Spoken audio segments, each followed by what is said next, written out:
media. Welcome to our post-cabinet briefing for February the 3rd, 2016. Today we are going to be briefed by the Minister of Natural Resources, Mr. Raphael Trotman. Mr. Trotman.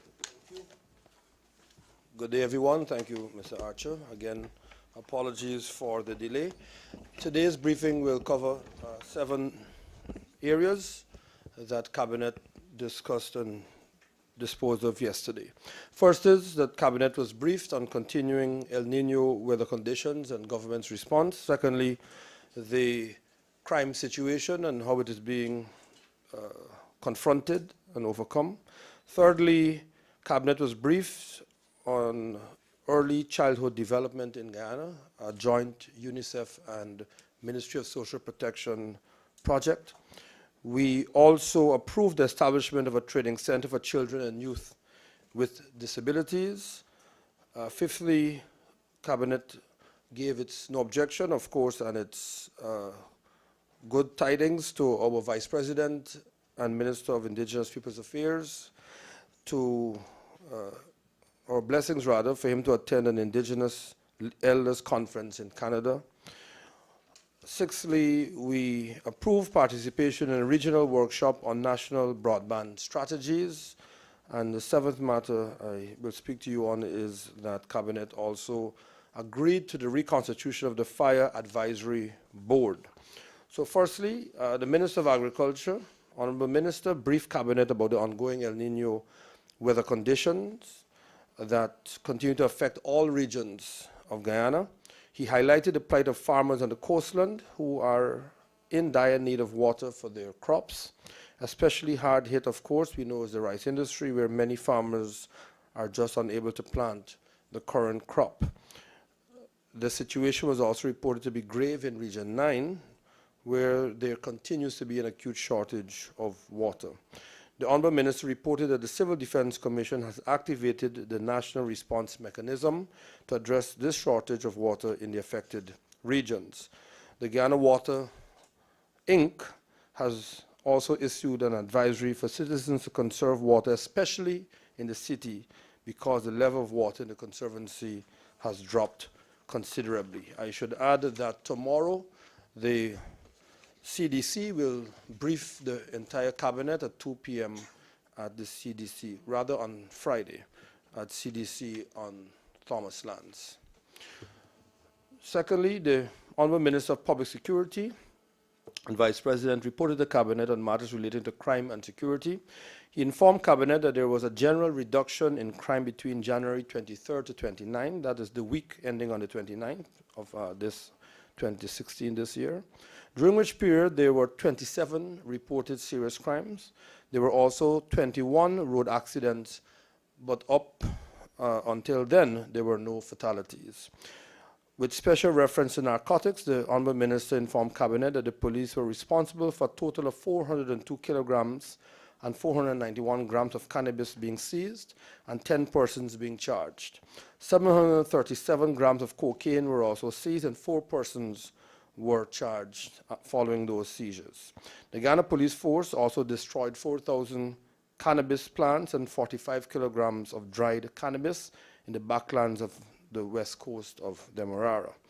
Kanu also seized 63 kilograms of cocaine recently. The Honourable Minister stated that there was an improvement in police response to reports of criminal activity, with the police being able to arrive at crime scenes in a more timely manner. To quote him, the police were also able to make several arrests very soon after some incidences of criminal activity. This has resulted in a very positive impact on the citizen-police relationships. Third matter I will brief you on, as stated earlier. A presentation yesterday was made to Cabinet on early childhood development in Guyana, which was done by Ms. Audrey Rodriguez of UNICEF, who Ms. Rodriguez is Learning and Development Officer of UNICEF. But as I said, this is a collaborative effort between the Ministry and Minister of course, Social Protection and UNICEF. The presentation informed Cabinet of the current situation in Guyana, giving details of the activities of the Child Protection Agency in collaboration with UNICEF in 2013 and 2014 with respect to early childhood development. These included the establishment of the Early Childhood Development Unit, organizing accredited certificate programs for early childhood development practitioners at the University of Guyana, the certification of 15 facilitators and lecturers as Caribbean vocational qualification assessors, the integration of early childhood development and community health workers training in regions 1, 7, 8, and 9, and the production of early childhood posters in the Makushi, Wapishana, and Akawayo languages. In 2015, there were also notable achievements, including the approval of 2 postgraduate programs in early childhood development by the University of Guyana and supported by the University of the West Indies, Mona Campus, Jamaica. Also, we were told of the requisition and assessment of space for the Early Childhood Development Center of Excellence, and the President himself mandated that wherever space was found, it should not just be for a building, but that there should be adequate facilities for sports and recreation. That is, grounds should come alongside that building. The presentation also highlighted priorities and projections for 2016 and onward. It was emphasized that early childhood development was a key element in creating sustainable human capital and promoting national development. Cabinet was advised of its role in promoting early childhood development and the responsibilities of specific ministries with regard to early childhood development. These specific ministries included ministries of citizenship, social protection, education, and public health. I turn to the creation of a training center in Guyana to stimulate the development of children, adolescents, and youth with special education needs associated with disabilities. This project has its genesis in the 4th CARICOM Cuba Summit held in Trinidad and Tobago in December 2011, and the 15th meeting of the Council for Foreign and Community Relations held in Suriname in May of 2012, where Guyana then agreed to undertake the lead role in the creation of the training center. Consequently, an oversight committee was established in November 2012. That committee comprised of representatives from the CARICOM Secretariat, the then Ministries of Health, Education, Human Services, and Social Security, and the National Commission on Disability. Cabinet therefore approved the conclusion of a cooperation and technical assistance agreement between CARICOM, the Ministry of Education of the Republic of Cuba, and the Ministry of Foreign Affairs of Guyana on behalf of the government of Guyana. This agreement will lead to the establishment of the training center. Cabinet also mandated the relevant ministries within the Oversight Committee to meet urgently with the CARICOM Secretariat to resolve all outstanding matters, including the selection of a suitable site to locate the center and enable the effective implementation of the project. Fifth matter is the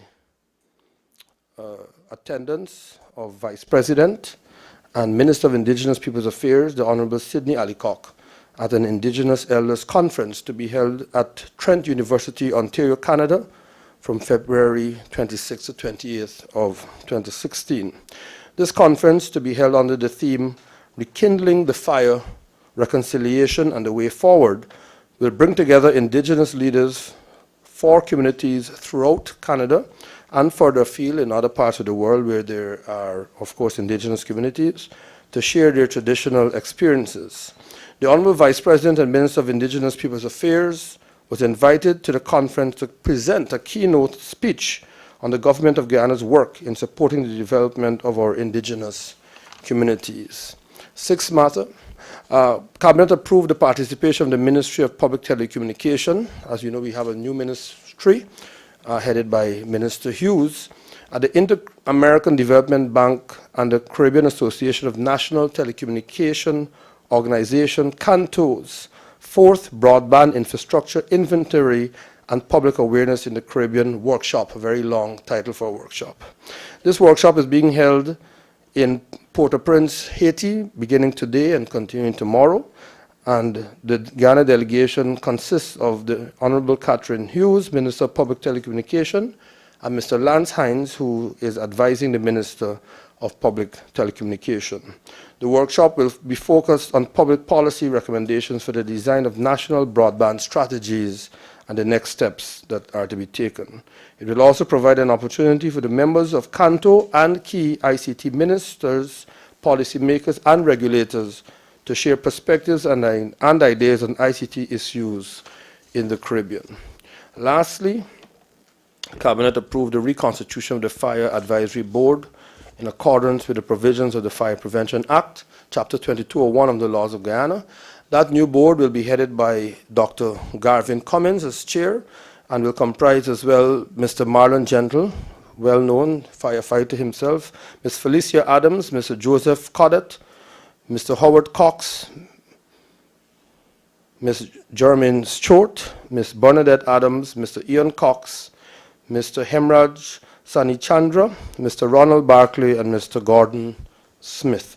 The board is mandated to advise the Honorable Minister of Public Security on matters relating to fire prevention. The board is also expected to ensure that the actions and activities of the Guyana Fire Service are carried out within the parameters of the law and to be a mediator between the fire service and the public with regard to its activities. That is the extent of the briefing from Cabinet. Thank you very much. Sir, on the current situation, you said Vice President Ramjatan examined the current situation for a week. Is this a regular pattern now where at Cabinet you look at periods? Yes, actually, there is a National Security Committee which has been formed, headed by His Excellency the President, and comprising Prime Minister, Minister of Public Security, Minister of State, and it meets with the heads of the various security forces and organizations. That meeting takes place weekly on a Tuesday morning prior to Cabinet, and the report, of course, crime statistics and analysis would be presented to that committee, and then Cabinet is given a brief coming out of that meeting by the Minister of Public Security. So this is now a weekly feature. Because I'm not sure if the figures you gave us was for a week or no. Yes, every week we look at a snapshot every week. So are you in a position, sir, to say what would have been the figures for January? I can not now, but I can say assuredly that Minister of Public Security has those statistics, and I would urge him to release them. Yes. I believe some statistics have been released over time, but I believe they should be presented. Gordon Mosley, news source. Minister Trotman, sir, we're seeing the review of the budget by the Raman McRae Group, something they've been doing for a couple of years, and they have pointed specifically to the large number of contract employees here at the Ministry of the Presidency. Could you care to explain that jump? Well, I think, you know, Mr. Hoyt, former president, was very famous in quoting Mark Twain. He used to say, Raphael, there are lies, damned lies, and then there are statistics. And depending on how you look at them, they can tell a different tale. It would be virtually impossible for the numbers in this compound to jump so astronomically in a few months. I think we would recall that Minister Harman had said that when he took over, we found that people were employed throughout different places, agencies, offices. And I think his job, one of his first tasks was to bring everything together so you can get a composite view of how many people really were on the payroll of the Office of the President. That's something that we should really take note of. So it is not that this government has gone out and hired hundreds of people because it feels that it wants to do so. The second point I'd like to make is that the Ministry of the Presidency, I believe when the budget was being considered, comprised the Public Service Ministry, not just Office of the President. It comprised, of course, the Public Service Staff College, then the Department of Natural Resources and Environment, which is now a ministry by itself. The Ministry of the Presidency now has the Ministry of Citizenship as well as the Ministry of Social Cohesion. We've got to look at things like the General Registrar's Office, which now comes under Ministry of the Presidency. So this is why you would see this, what appears to be a jump. But as I said, there has not been this mass hiring of people, but because of the bundling and the new functions of the Ministry of the Presidency, yes, the General Registrar's Office alone, where birth certificates, marriage certificates, death certificates are processed. There's now the Ministry of the Presidency handling cohesion issues and handling citizenship issues. So persons have been brought, and I think the collation of the numbers would give you what appears to be a frightening figure. I do have some statistics here which say that as of May of 2015, the total number of staff at the Office of the President, that is upon assumption of office, was 375. In January of 2016, that number is down to 325. So there has been diminishing by 50 persons of the number. So as I said, depending on how you look at statistics, you will always have a different view, depending on the angle and the type of jaundiced view you take of the statistics. You can be very critical or you can be objective depending on who you are and what it is you're looking for. So you say specifically, sir, it's because of the coming together of all these departments and ministries under the presidency? Exactly so. Sir, can you say what commitment, if any, has been given to Alex Bunbury and the architects from Orlando and the construction of the new sports complex? Are you there? Well, like you, I'll have to say that I've only been reading, and I'm not aware of any commitments given by government. The Minister of Education has not brought a memo seeking Cabinet's approval, but I dare say that from what I've read, the whole idea seems to be a very noble one, and I believe that government would, of course, lend its support in whatever ways it can whenever the matter is brought before Cabinet. It's not something that I perceive that we will shy away from. And on that note, yesterday as well, Cabinet discussed various ways in which we will honor Shivnarayan Chandapal. And now that he's formally retired, I think the unanimous view was that this was an outstanding son of the soil. There's an avenue named after him, and he has received one national award, but Cabinet has been, Minister of Education, in fact, has been asked to do a review of his achievements and to see in what other ways the government of Guyana can recognize this inspirational son. And hopefully that recognition will come in May during our 50th anniversary celebrations. While you're at it, sir, I'd like to just take a page out of the Garden's book. Is it true, sir, that there was a private meeting between Mr. Harman and Mr. Brassington in Washington quite recently with a view to getting Brassington to do some things? I don't know that insofar as I believe social media has been reporting on a meeting, I don't know that there's a private meeting. Minister of State is a member of the NISIL board. Mr. Brassington, up until recently, was an employee of NISIL, and I believe that if at all there was any contact, there was nothing inappropriate about that contact. Mr. Harman, as Minister of State and member of the board of NISIL, would have been within his rights to perhaps seek further information, clarifications on any matter that the board may have asked him to do. So, as I said, I don't believe that it was a secret matter or should be shrouded in mystery or secrecy, and that the minister, as a member of the board of NISIL, was perhaps pursuing a board mandate at the time. But he will report fully on that. But it's nothing that we feel is sinister or mysterious. I believe that confirmation has been made already. But there, as I said, there's nothing to pretend or lie about. There was that, and I'm sure other meetings. I think the last time I came here, I was asked whether Mr. Brassington had been summoned to a meeting in this very building, and I think I responded that he may have come under summons or a notice or an invitation, but there have been regular engagements between Mr. Brassington and the Minister of State, and I don't see why those should cease, given the fact that one or both of them would be in or out of Guyana. Minister Trotman, sir, we're about 2 months away, 2 or 3 months away from this big 50th anniversary celebration, yet we're not hearing as much as we ought to. Could you say that the Cabinet has brought this issue up for concern during celebrations? What are you hearing from the subject persons responsible for this big celebration?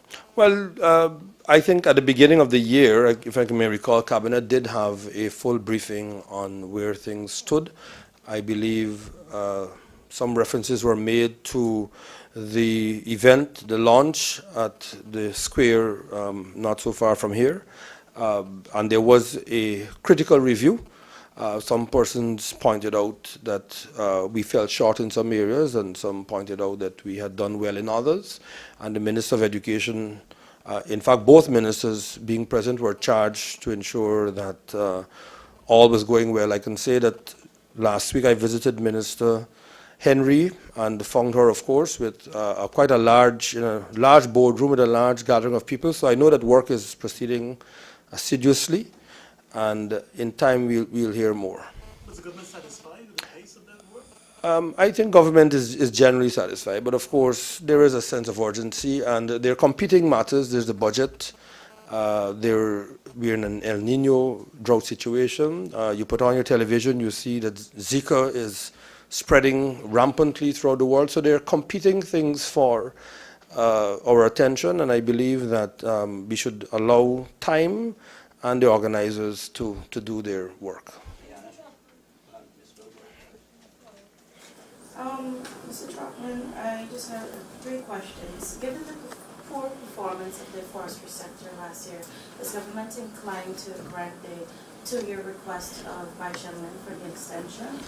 And secondly, you were supposed to get back to the media on whether government would be able to release some of the documents you said you would have been able to, or promised to release to the nation with regard to the contracts with Baishan-Lin and a number of other contracts which you believed were somewhat underhand deals.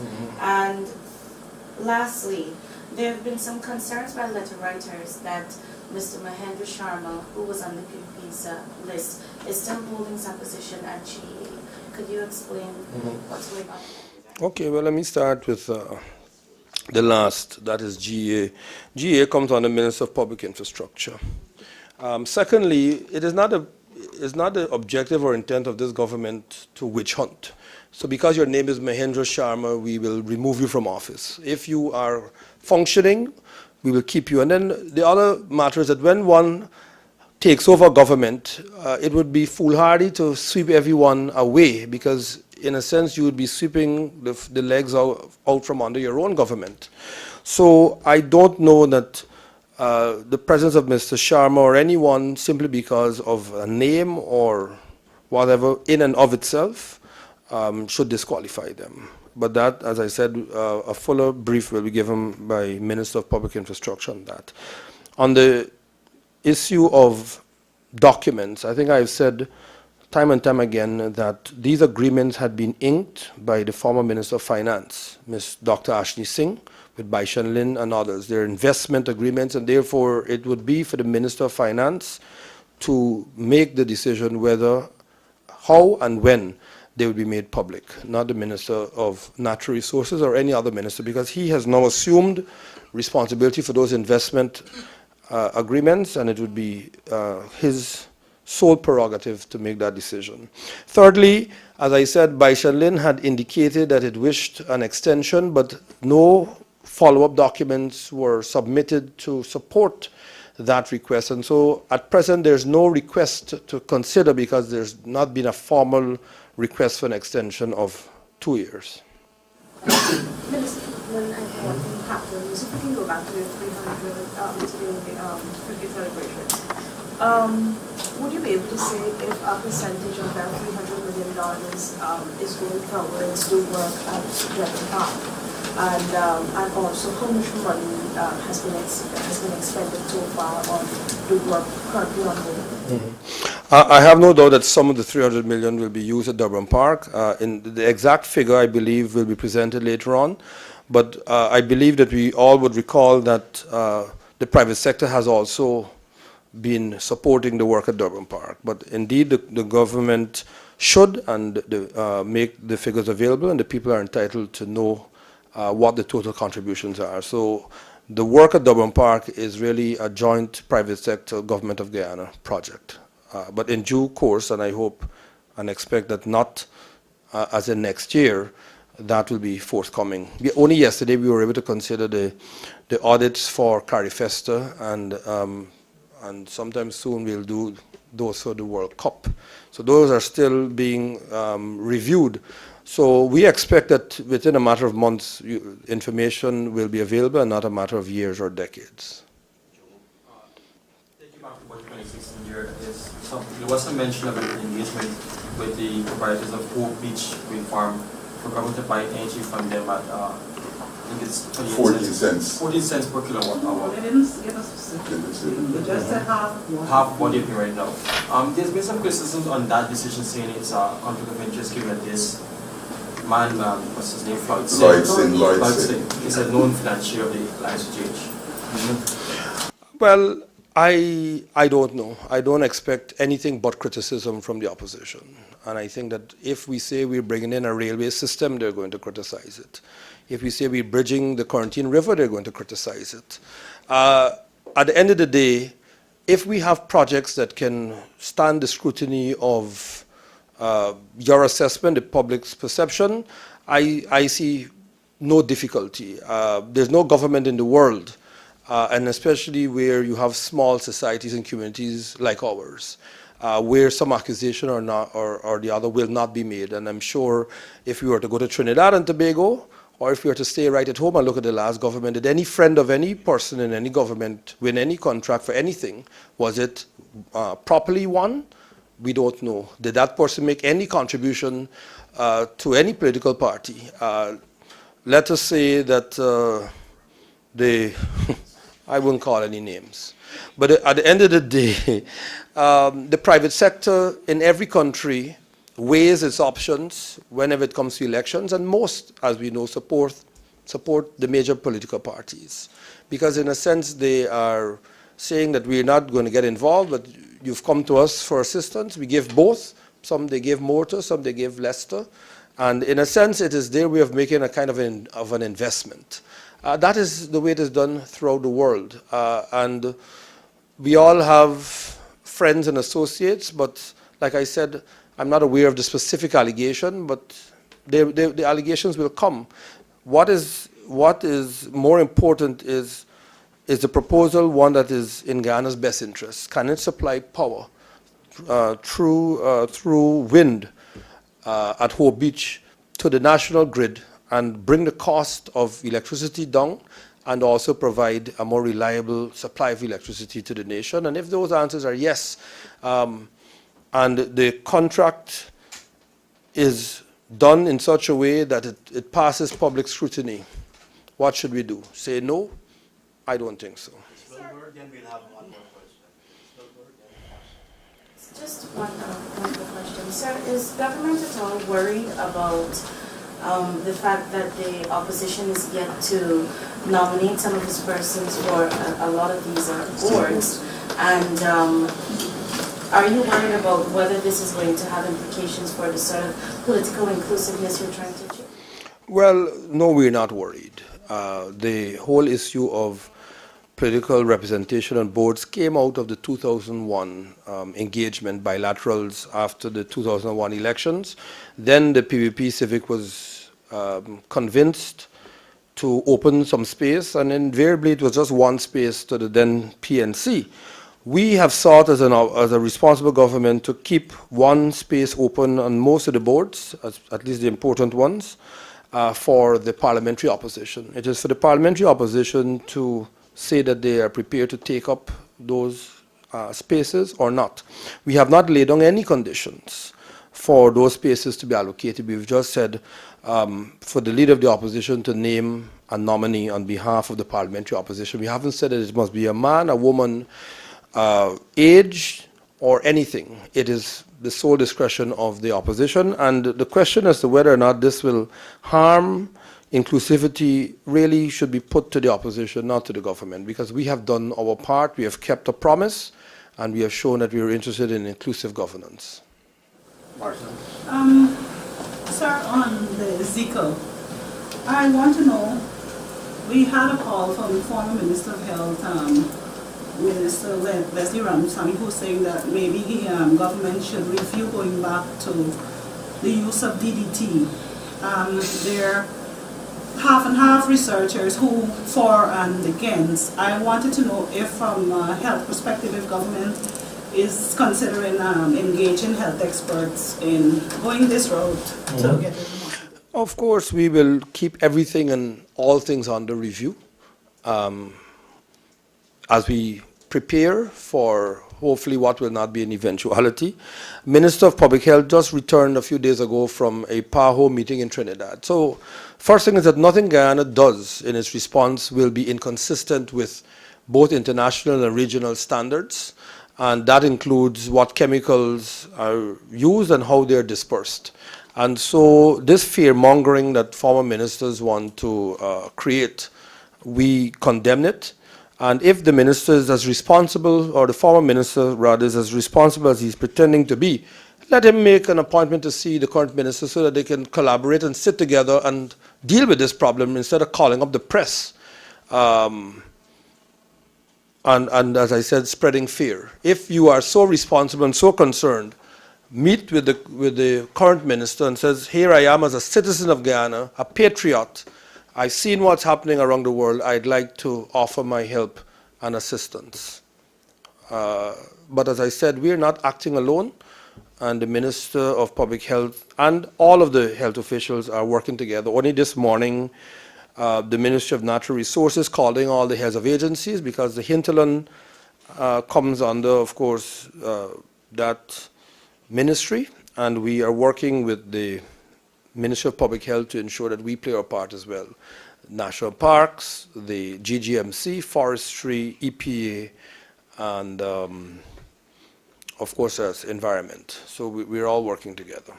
So the Ministry of Natural Resources partnered with? We are working with them because in some instances, for example, there might be a shortage, as there is now, of vehicles in Region 1. So we're going to be providing vehicles to Public Health Ministry. And in other instances, we have fogging machines, and there may be a lack of machines in a particular mining region. And as you know, mined out areas are breeding grounds for mosquitoes.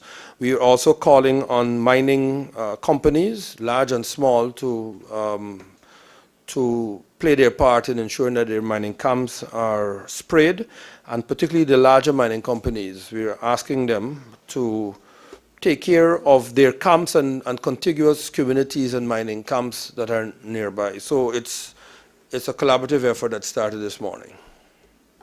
Okay, thank you, ladies and gentlemen. Thank you very much. Have a good day.